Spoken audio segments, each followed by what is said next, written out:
guys and gals. Happy Thursday to you. I hope everybody's healthy, wealthy, and wise on your end. Today, ladies and gentlemen, the good news is there's nothing new that we're going to do today. The bad news is we're going to continue to practice those compound interest problems, specifically solving for time, because I know they're complicated not only with the mathematics, but also the use of the cell phone calculators. So 2 problems in our notes, 3 for homework. It's a lot like yesterday. The only thing I would ask is, on the homework, folks, please show me your work. And if I'm kind of in a quandary because I don't want to give you all the work on the key, because I'm afraid it's easy to just copy and paste. But if you just throw down the answers, I'm not really sure how we're getting what we're getting other than maybe looking at said key. But I also know senioritis is a thing, so we'll do what we can. All right, let's do this thing. Sorry about the spring, as always. You can see the oatmeal in the corner. Thanks to my lovely daughter for bringing that. All right, here we go. If you deposit $3,500 into an account paying 6% annual interest, compounded quarterly, how long until there's $7,000 in the account? Once again, we want to end with $7,000, so that's our account balance. Our principal was $3,500.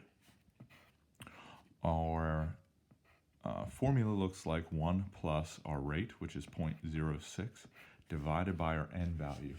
Well, notice it was compounded quarterly, so that means our end value is 4. All that to the 4 times t power. Okay, so let's do this thing. Once again, with these problems, when you're solving for time, always start by dividing both sides by the principal. This one works out very nicely to 2. While I'm simplifying, a little bit of simplification here, and we realize that this is the same as 1.015. If you're saying, Mr. Herr, how are you doing that? I'm just dividing 0.06 by 4. That's where I get 0.015, and I add that to 1. All that to the 4t power. Okay.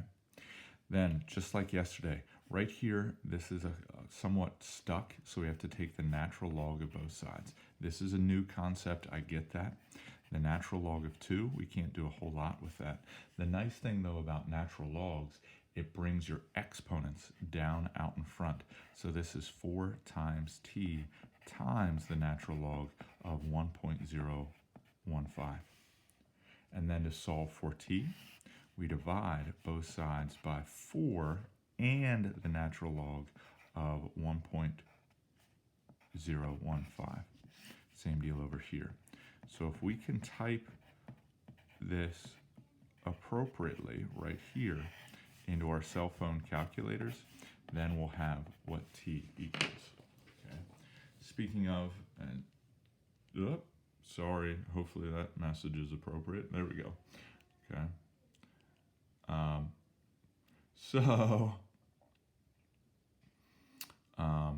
Sorry for the brain fart. Bring up your calculator, hit all clear. Good to go, good to go, good to go.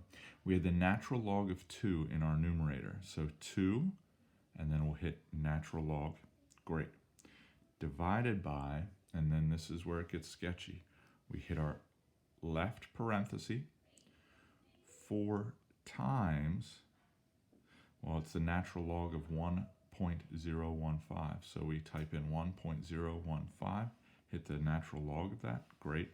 Close our parentheses. Great. Don't forget that step. And then hit equals.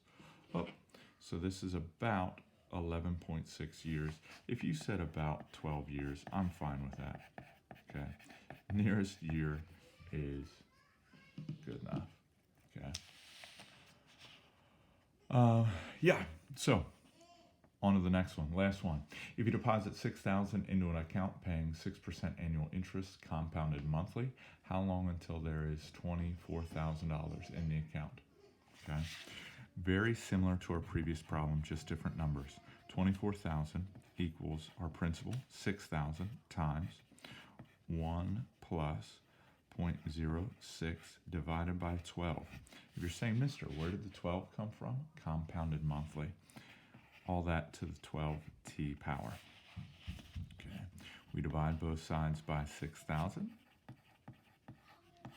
So we get 4 equals once again, I'm just doing a little bit of quick math here. I hope that's okay.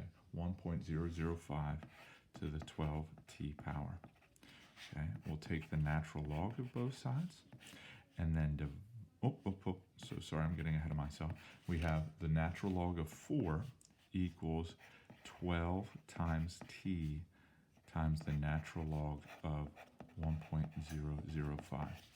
Once again, that's a pre-calc concept, I get it, but when you take natural logs of a base to an exponent, the exponents come out in front. Okay? So to solve for t, we'll divide our natural log of 4 by 12 times the natural log of 1.005. Very quickly again, we'll type that into the calculator just to make sure we're good to go. Okay, so hit all clear. We had the natural log of 4, so 4 natural log, good to go, divided by the quantity, so we hit the parentheses button, 12 times, and then it was the natural log of 1.005. Okay, don't forget to close your parentheses, and then hit equals. Okay, so that works out to about 23 years. Okay. Sure enough, guys and gals, we're good to go. I hope that suits, and we'll talk to you soon. Peace.